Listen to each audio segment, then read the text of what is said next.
देश का गर्व अंतर्गत दाहोद शहરની મહિલા મતદાતાઓએ પોતાના હાથમાં મારો મત મારો અધિકારના સ્લોગનની મહેંદી મુકાવી મતદાન જાગૃતિનો પ્રયાસ કર્યો।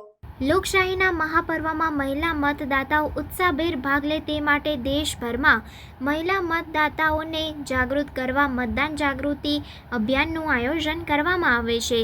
દાહોદ સંસદીય મત વિસ્તારમાં મતદાન જાગૃતિ અન્વયે વિવિધ પ્રવૃત્તિ કરવામાં આવે છે, જેમાં દાહોદ નાયબ કલેક્ટર અને મદદનીશ ચૂંટણી અધિકારી નીલાંજસા રાજપૂતના માર્ગદર્શન હેઠળ દાહોદ તાલુકાની બહેનોએ પોતાના હાથમાં મારો મત મારો અધિકાર સ્લોગનની મહેંદી બનાવી હતી। આ તકે મહિલા મતદાતાઓ પોતાના અધિકારનો ઉપયોગ કરે તે માટે મતદાન પ્રક્રિયા અંગે માહિતગાર કરવામાં આવ્યા હતા। હું મતદાન કરીશના સેલ્ફી પોઈન્ટ સાથે જાગૃત નાગરિકો સેલ્ફી ફોટો પાડીને આવનાર લોકસભાની ચૂંટણીમાં સહપરિવાર અવશ્ય મતદાન કરવાનો સંકલ્પ લઈ અન્ય નાગરિકોને પણ મતદાન કરવા માટે અપીલ કરી રહ્યા છે।